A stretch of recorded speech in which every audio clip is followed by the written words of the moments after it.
News வெளில வந்துருச்சு. இது எப்படி சமாளிக்கிறதுன்னு சொல்லிட்டு இன்றைக்கி வந்து ஒரு விளக்கம் கொடுத்துருக்காங்க. 2-3 நாட்களுக்கு முன்னால் இந்த செய்தி 29 அன்று இந்த செய்தி வந்ததும் டைம்ஸ் ஆஃப் இந்தியா ஆஃபீஸ்க்கு ஃபோன் போயிருக்கு. யார் தெரியுமா? நான் நினச்சிருக்கிறீங்க கார்பரேஷன்லேருந்து ஒத்த விளம்பரம் வராது தெரியுமா? பார்க்குறியா? இப்படி யார் பேசியிருப்பார்?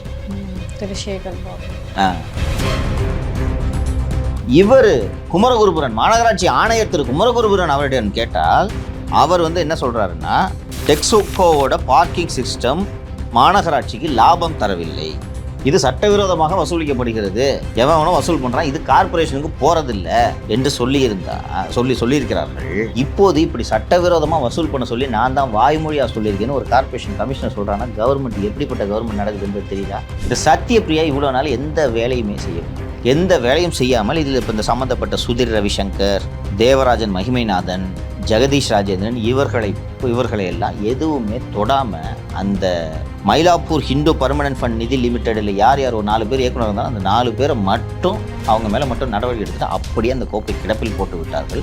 அந்த கோப்பை கிடப்பில் போடுவதற்கு ஒரு பெரிய தொகையை வாங்கியிருக்கிறார்கள் என்றும் தகவல்கள் தெரியும்.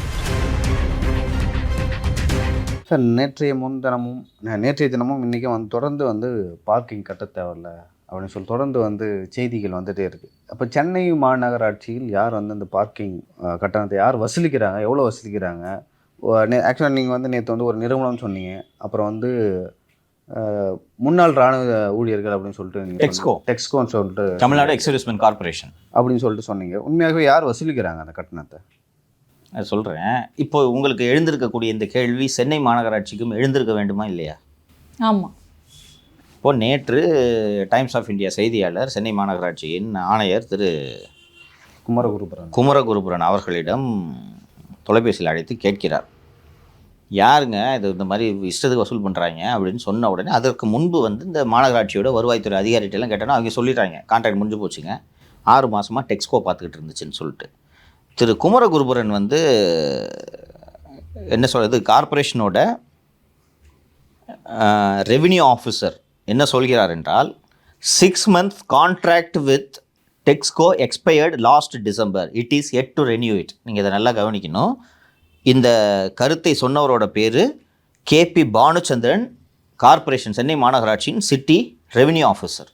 இவர் தான் வந்து கார்பரேஷன் இது முடிஞ்சு 6 மாதம் ஆயிடுச்சு, டெக்ஸ்கோ முடிஞ்சு, அவர்கள் இந்த ஒப்பந்தத்தை புதுப்பிக்கவில்லை அப்படின்ட்டு அவர் சொல்லிடுறாரு. இவர் குமரகுருபுரன், மாநகராட்சி ஆணையர் திரு குமரகுருபுரன் அவரிடம் கேட்டால் அவர் வந்து என்ன சொல்கிறாருன்னா, டெக்ஸோக்கோவோட பார்க்கிங் சிஸ்டம் மாநகராட்சிக்கு லாபம் தரவில்லை, புதிய ஒப்பந்ததாரர்களை விரைவில் நியமிப்போம் என்று சொல்லிவிட்டு அவர் முழுமையாக சொல்கிறது என்னென்னா, இவர் குமரகுருபுரன் சொன்னதை எக்ஸாக்டாக அப்படியே படிக்கிறேன் நான். we will get rid of the existing parking system. இப்போது இருக்கக்கூடிய அந்த பார்க்கிங் சிஸ்டத்தை முழுமையாக ரத்து செய்ய போகிறோம். we are on the verge of appointing new contractors, one each per region. நாங்கள் புதிய ஒப்பந்ததாரர்களை நியமிக்கும் பணியில் இருக்கிறோம். நார்த்து, சென்ட்ரல், சவுத்து இது 3க்கும் சேர்த்து நாங்கள் இதை செய்ய போகிறோம். இது விரைவில் செயல்படுத்தப்படும் சொல்லிட்டு நேற்று திரு குமரகுருபரன் அவர்கள் சொல்லியிருந்தார். இது ஒரு 3 நாட்களுக்கு முன்பு வந்த செய்தி, நம்ம நிகழ்ச்சியில் விரிவாக பேசியிருக்கோம். இன்றைய டைம்ஸ் ஆஃப் இந்தியாவில் அதே ஓம் ஜஸ்வின் தான், அதே ரிப்போர்ட்டர் தான் இது எழுதியிருக்காரு. Texco continues parking collection without contract.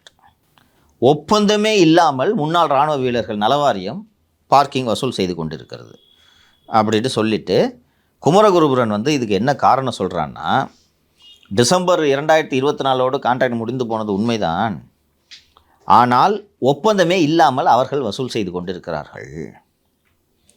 இப்போது நாங்கள் வாய்மொழியாக அவர்களை நீங்கள் வசூல் செய்து கொள்ளுங்கள் என்று நாங்கள் கூறியிருக்கிறோம். ஏற்கனவே 1.75 கோடி வருவாயை அவர்கள் எங்களுக்கு டிசம்பர் வரைக்கும் ஈட்டி தந்திருக்கிறார்கள். ஆனால் இது ஒரு தனியார் நிறுவனம் அல்ல, ஒரு அரசு நிறுவனம் என்பதால் நாங்கள் வாய்மொழியாக நீங்கள் வசூல் பண்ணிக்கங்கன்னு சொல்லிட்டோன்னு திரு குமரகுருபரன் அவர்கள் சொல்லியிருக்கிறாரு. இது தொடர்பாக எவ்வளோ வசூல் பண்ண என்னன்றதுக்கெலாம் எழுத்துப்பூர்வமாக ஒரு உத்தரவு பிறப்பிக்கப்படும் சொல்லியிருக்காரு. நீங்கள் 2 பேருமே பட்டதாரிகள், அரசு நிர்வாகம் குறித்து ஓரளவுக்கு விவரம் அறிந்தவர்கள். உலகத்தில் எங்கேயாவது ஓரலாக வசூல் பண்ணிக்கன்னு சொல்ல முடியுமாப்பா ரெவன்யூ சம்மந்தப்பட்ட விஷயத்தில்? சார் வீடு நம்ம வாடகைக்கு போனாலே ஒரு அக்ரிமெண்ட்டை போட்டு தான் உள்ளே போகிறோம். சொல்லுங்கள். சாதாரணமாக ஒரு 2 தனிநபர்களுக்குள்ள ஒரு அரசு துறையும் அரசு நிறுவனமும் எப்படிப்பா இப்படி இயங்கும்? சரி, இது ஒரு வாதத்துக்கு இதை வச்சுக்கிட்டா கூட முந்தா நாள் டைம்ஸ் ஆஃப் இந்தியா ரிப்போர்ட்டர் ஓம் ஜஸ்டின் கேட்கும்போது ஏன் இதை சொல்ல ஒரு குமரகுருபரன்? டைம் தேவைப்பட்டிருக்கு யோசிக்கிறதுக்கு. அது மட்டும் இல்லை, வரேன் காரணத்துக்கு. இந்த மாதிரி கேட்டாங்களே, நியூஸ் வெளில வந்துருச்சு, இது எப்படி சமாளிக்கிறதுன்னு சொல்லிட்டு இன்னைக்கு வந்து ஒரு விளக்கம் கொடுத்துருக்காங்க. 2-3 நாட்களுக்கு முன்னால் இந்த செய்தி 29 இந்த செய்தி 29 அன்று இந்த செய்தி வந்ததும் டைம்ஸ் ஆஃப் இந்தியா ஆஃபீஸ்க்கு ஃபோன் போயிருக்கு. யார் தெரியுமா? என்ன நினச்சினுக்கிறீங்க? கார்பரேஷன்லேருந்து ஒத்த விளம்பரம் வராது தெரியுமா? பார்க்குறியா? இப்படி யார் பேசியிருப்பார்? திரு சேகர் பாபு. கரெக்டாக சொல்கிறீங்க. நீங்கள் குளத்தூர்ற தன்ராஜ் ஆடியோவுக்கு ஃபேன் ஆகிட்டீங்கன்னு நினைக்கிறேன். அவர் தான் பேசியிருக்கிறார். விளம்பரம் வராது தெரியுதா? சார் வந்துருச்சு ஸ்டோரி, அதை ஒன்றும் பண்ண முடியாது. சரி, குமரகுருபரனை விட்டு நாங்கள் பேச சொல்கிறேன், இன்னொரு ஸ்டோரி போடுங்கன்னா அந்த அடிப்படையில் வந்தது தான் இந்த 2வது ஸ்டோரி. இப்போ மாட்டிக்கிட்டாங்க. குமரகுருபரன் அன்றைக்கே சொல்லியிருக்கணும். யோ டெக்ஸ்கோ தானே கரெக்ட் பண்ணுது, அன்றைக்கி சொல்லியிருக்கணுமா இல்லையா? ஆமாம். அதிகாரிங்க இந்த கவர்மெண்ட் திருட்டுத்தனம் பண்ணிட்டு எப்படி மாட்டுது, எப்படி பச்சையாக எப்படி மாட்டுகிறார்கள் என்பதை பாருங்கள். இது எங்கேயாவது கேள்விப்பட்டிருக்கியா? இது ஒரு சாதாரண ஒரு பிளாகோ இல்லை ஒரு சின்ன இதுவோ இல்லை, டைம்ஸ் ஆஃப் இந்தியா என்ற மிகப்பெரிய ஒரு இந்தியா முழுக்க ஒரு 100 ஆண்டுகள் கடந்த செய்தி நிறுவனம்னு நினைக்கிறேன். இந்தியா முழுக்க படிக்கக்கூடிய ஒரு செய்தி நிறுவனம் இல்லையா? இந்த செய்தி நிறுவனத்தில் இவ்வளோ பெரிய செய்தி, அதுவும் எப்படி பார்க்கிங் கட்டணம் கட்டாதீர்கள், இது சட்டவிரோதமாக வசூலிக்கப்படுகிறது, எவனும் வசூல் பண்ணுறான், இது கார்ப்பரேஷனுக்கு போகிறதில்ல என்று சொல்லியிருக்கிறார்கள். இப்போது இப்படி சட்டவிரோதமாக வசூல் பண்ண சொல்லி நான் தான் வாய்மொழியாக சொல்லியிருக்கேன்னு ஒரு கார்ப்பரேஷன் கமிஷனர் சொல்கிறான்னா கவர்மெண்ட் எப்படிப்பட்ட கவர்மெண்ட் நடக்குதுன்றது தெரியுதா? சரி, அப்போ ஒரு குறிப்பிட்ட கட்டணம் அவங்க கட்டணம் உள்ள டெக்ஸ்கோ அதெல்லாம் கட்டிட்டு இருக்காங்களா? அதெல்லாம் நம்மளுக்கு தெரியல. அன்னைக்கு முந்தா நாள் வந்த ஸ்டோரியில் குமரகுருபரன் என்ன சொல்கிறாருன்னா, நான் அதை நேற்று சொன்னேன், நாங்கள் ஒரு நாளைக்கு 11 லட்சம் எதிர்பார்க்கிறோம், டெக்ஸ்கோ 1 லட்ச ரூபா கொடுக்குது, எங்களுக்கு அது கட்டுப்படியாகல, நாங்கள் புது டெண்டருக்கு போகிறோம் என்று சொன்னார்கள். இப்போது ஏற்கனவே டிசம்பர் 2024 வரை 1.75 கோடி கொடுத்திருக்கார்கள். அதனால் நாங்கள் வாய்மொழியாக அதை வசூல் செய்து கொள்ளுங்கள் என்று சொல்லிவிட்டோம் என்று சொன்னால், இதற்கு முன்பு நாங்கள் புது சிஸ்டத்தை பிளேஸ் பண்ணுறோன்னு சொன்னார். அது என்னாச்சு? இப்போ அந்த சிஸ்டம் எப்படி வசூல் நடக்குது தெரியுதா? அதான் இது. இப்போது கூடுதலாக நேற்று இப்போது இதுவரைக்கும் ஒரு தனியார் நிறுவனம் நடத்திக்கிட்டு இருந்துச்சு, அந்த தனியார் நிறுவனத்தோட ஒப்பந்தம் டெர்மினேட் செய்யப்பட்டது என்று சொன்னார்கள் அல்லவா? அந்த நிறுவனத்தை பற்றி விசாரித்தால் அது ஒரு பெரிய பூதத்தை கொண்டு வருகிறது. அந்த நிறுவனம் தற்போது சீட்டு கம்பெனி மோசடி நடத்தி, சீட்டு கம்பெனி என்று சொல்வதை விட மயிலாப்பூர் ஹிந்து பெர்மனன்ட் ஃபண்ட் நிதி லிமிடெட்னு ஒரு நிறுவனம், 100 ஆண்டுகளை கடந்த ஒரு நிறுவனம், கிட்டத்தட்ட 550 கோடி ரூபாய் முதலீட்டாளர்களின் பணத்தை மோசடி செய்து தற்போது கைது செய்யப்பட்டு சிறையில் இருக்கக்கூடிய தேவநாதன் யாதவ் என்று ஒரு ஒரு கல்வி தந்தை, வின் டிவி அதிபர், வின் டிவி ஓனர், இந்த மீடியாக்காரங்க தான் நீங்கள் 2 பேரும் தெரியும், அவர் எடுத்திருக்கிறார் இந்த கான்ட்ராக்டை. நான் இந்த டூர்க்கு மீடியா சர்வீசஸ்ன்ற ஒரு ப்ரைவேட் லிமிடெட்னு ஒரு கம்பெனி எடுத்த உடனே பெங்களூரில் ஃபஸ்ட்டு எனக்கு இது என்ன சந்தேகம் வந்துச்சுன்னா, மீடியா சர்வீசஸ் எதுக்கு கார்ப்பரேஷன் பார்க்கிங் கான்ட்ராக்ட் எடுக்குது? நீ கம்பெனி பேரே மீடியா சர்வீசஸ்னு வச்சுருக்க, நீ எதுக்கு பார்க்கிங் கான்ட்ராக்ட் எடுக்கிற என்று இந்த நிறுவனத்தை ஆராய்ந்தால் 3 பேர் இதில் பார்ட்னர்கள். ஒன்று ஜெகதீஷ் ராஜேந்திரன், இன்னொன்று தேவராஜன் மகிமைநாதன், 3வதாக திரு தமிழரசன் மாதேஸ்வரன். இந்த தேவராஜன் மகிமைநாதன் அதில் மட்டும் இல்லாமல், இந்த டூருக்கு மீடியா சர்வீசஸ் என்ற நிறுவனத்தில் மட்டும் இல்லாமல் வேறு சில நிறுவனங்களிலும் அவர் இயக்குனராக இருக்கிறார். அவர் 4 நிறுவனங்களில் இயக்குனராக இருக்கிறார். ஒன்று ஏற்கனவே நான் சொன்னேன் இந்த டூருக்கு மீடியா சர்வீசஸ்ஸு, இன்னொன்று நவிட்டல் கார்ப்பரேஷன் ப்ரைவேட் லிமிடெட், இன்னொன்று விகேட் வின் சாஃப்ட்வேர், தேவநாதனோட கனெக்ஷனுக்கு விகேட் வின் சாஃப்ட்வேர். அண்ட் மூன்றாவது இந்த தேவராஜனோட சேர்த்து தேவராஜன் இருக்கக்கூடிய நிறுவனத்தில் இன்னொரு இயக்குனராக இருப்பவர் சுதீர் ரவிசங்கர் என்ற இன்னொரு நபர். அவர் இயக்குனராக இருக்கும் நிறுவனங்களோட பட்டியல் எடுத்து பார்த்தா மயிலாப்பூர் ஹிந்து பர்மனன்ட் ஃபண்ட் நிதி லிமிடெட் என்ற அந்த மோசடி செய்த அந்த நிறுவனத்திலேயே இயக்குனராக இருக்கிறார். இது போக இந்த சுதீர் ரவிசங்கர் எந்தெந்த நிறுவனங்களில் இயக்குனராக இருக்கிறார் என்ற அந்த விவரங்களை எடுத்த போது அந்த நிறுவனங்களின் பெயர்கள், சுதீர் ரவிசங்கர் இருக்கக்கூடிய நிறுவனங்களின் பெயர்கள்: Devanathan estates and plantations, Apharmo limited, APHARMO limited, Deva mines, ஃப்ரீஃபோ எலக்ட்ரோ ப்ராடக்ட்ஸ் மற்றும் வின் டிவி தெலுங்கு, இப்படி ஒரு நிறுவனங்கள். இதில் எதற்காக இந்த நேரத்தில் இதை குறிப்பிடுகிறேன் என்றால், சத்யபிரியா என்று ஒரு ஐஜி, பொருளாதார குற்றப்பிரிவின் ஐஜியாக இவ்வளவு நாள் இருந்தார். இந்த சத்யபிரியா பற்றி நம்ம ஏற்கனவே பேசியிருக்கோம், உங்களுக்கு நினைவு இருக்கும்னு நினைக்கிறேன். சின்ன க்ளூ கொடுங்க, நான் சொல்லிடுறேன். சத்யபிரியா வீட்டில் காவலர்களை வேலைக்கு வச்சுருந்தது, துறை ரீதியான அறிக்கை, இந்த வாக்குமூலம் கொடுத்தாங்களே. ஆமாம் ஆமாம் ஆமாம் ஆமாம். சைலேந்திர பாபு புறா பறக்க விட்டாரே. இல்லை, ஞாபகம் இருக்கு. சத்யபிரியா அவர்கள் வந்து இன்னொரு இதுலேயும் ஏதோ பெரிய டிஐஜி ட்ரைனிங்காக இருக்கும்போது அங்கே இருந்த காவலர்களை வீட்டு வேலைக்கு செய்து, அவர் ஒரு காவலர் வீட்டு வேலைக்கு செய்ய மாட்டேன்னு சொன்ன உடனே அந்த காவலரை மணிமுத்தாருக்கு டிரான்ஸ்ஃபர் பண்ணி, பிறகு அந்த பயிற்சி கல்லூரிக்கு சொந்தமான வாகனத்தை கொண்டு போய் ஒரு இடத்துல இச்சு விபத்தாக்கி வேறு ஒரு காவலரை அதற்கு பொறுப்பேற்றுக் கொள்ள சொல்லி இந்த விசாரணையெல்லாம் நடந்து அவர் மீது துறை ரீதியான விசாரணைக்கு உத்தரவிடப்பட்டிருக்கிறது. அந்த திருச்சியில் இருந்தாங்களா? திருச்சி, எஸ், அங்கே தான் புறா பறக்க விடப்பட்டது. அந்த சத்யபிரியா தான் இதற்கு ஐஜியாக, பொருளாதார குற்றப்பிரிவின் ஐஜியாக இருந்தார்.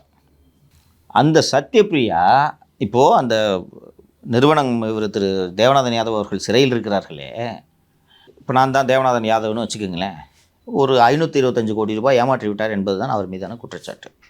நார்மலாக என்ன பண்ணுவாங்கன்னா, நீங்கள் அந்த பணத்தை ஏமாற்றி நீங்கள் உங்கள் அக்கௌண்ட்டில் வச்சுருந்தீங்கன்னா போலீஸ் ஒரே ஒரு மெயிலில் ஃப்ரீஸ் பண்ணிட்டு போயிடுவாங்க இல்லையா? அதுபோல் நடக்கக்கூடாது என்பதற்காக இது போல் மோசடி செய்ய வேண்டும் என்று நினைக்கக்கூடியவர்கள் பிரித்து பிரித்து பிரித்து டைவர்சிஃபை பண்ணி பல கம்பெனியில், இப்படி தான் நேருவோட தம்பி அந்த கம்பெனி ட்ரூ வேல்யூ ஹோம் அந்த கம்பெனிலெலாம் பண்ணியிருக்கான்றது தான் இடி விசாரணை நடத்தி கொண்டிருக்கிறது. ஸோ இது போல் பிரித்து பிரித்து என்ன பண்ணுவாங்கன்னா, பல்வேறு கம்பெனிக்கு இந்த நிதியை அனுப்பிச்சி விட்ருவாங்க. இங்கே இருந்தாங்க, அங்கே இருந்தாங்க, அங்கே இருந்தாங்கன்னா ஈஸியாக உங்களால் ஒரு புலனாய்வு ஏஜென்சி இந்த பணத்தை ரெக்கவரி பண்ண முடியாதபடி பண்ணுவாங்க. அப்போ தானே ஏமாத்துறதுக்கான பொருள் இருக்குது. ஒரு வருஷமாக ஜெயிலில் இருக்காரு, ஆமாம், ஃப்ரீஸ் பண்ணி டப்புன்னு ரெக்கவர் பண்ணிடலாம். அதற்காகத்தான் இத்தனை நிறுவனங்களை தொடங்கி இருப்பது. இந்த சத்யபிரியா இவ்வளோ நாள் எந்த வேலையுமே செய்யவில்லை. எந்த வேலையும் செய்யாமல் இதில் இப்போ இந்த சம்மந்தப்பட்ட சுதீர் ரவிசங்கர், தேவராஜன் மகிமைநாதன், ஜெகதீஷ் ராஜேந்திரன் இவர்களை எல்லாம் எதுவுமே தொடாமல் அந்த மயிலாப்பூர் ஹிந்து பர்மனன்ட் ஃபண்ட் நிதி லிமிட்டெடில் யார் யார் ஒரு 4 பேர் இயக்குனர் இருந்தாலும் அந்த 4 பேரை மட்டும் அவங்க மேலே மட்டும் நடவடிக்கை எடுத்துகிட்டு அப்படியே அந்த கோப்பை கிடப்பில் போட்டு விட்டார்கள். அந்த கோப்பை கிடப்பில் போடுவதற்கு ஒரு பெரிய தொகையை வாங்கியிருக்கிறார்கள் என்றும் தகவல்கள் தெரிவிக்கின்றன. ஸோ இப்போ இந்த சென்னை மாநகராட்சி பார்க்கிங் இந்த டூர்க்கு மீடியா சர்வீசஸ் எடுத்திருக்கு என்பதை விசாரித்த பிறகு தான் பார்த்தால் இவ்வளவு விவரங்களும் வெளியே வருகின்றன. இப்போது புதிதாக ஒரு ஐஜியை அங்கே நியமித்திருக்கிறார்கள், நல்ல அதிகாரி என்று சொல்கிறார்கள். இவராவது வேலை பார்க்கிறாரா என்று நாம் இனிமேல் தான் பார்க்க முடியும். என்னென்னா, இந்த இந்த மாதிரி இந்த மயிலாப்பூர் ஹிந்து பர்மனன்ட் ஃபண்ட் நிதியில் வந்து ஏகப்பட்ட நகை அடக்கமாக வச்சுருக்காங்க, நகை கடன் வழங்கப்பட்டிருக்கு. இந்த மாதிரி நிதியிலெல்லாம் கிட்டத்தட்ட 1877 87 இந்த நிறுவனம் செயல்பட்டு கொண்டிருக்குது. இதெல்லாம் பார்த்த உடனே சரி நல்லா இருக்குதுன்னு நினச்சிட்டு நிறைய பேர் முதியவர்கள் ரிட்டையர்மெண்ட் பணத்தெல்லாம் போடுவாங்க. அந்த பணத்தெல்லாம் எடுத்து நீங்கள் தொழில் பண்ணிவிட்டு நீங்கள் சந்தோஷமாக இருக்கிறீங்கன்னா பாவம் இதெல்லாம்.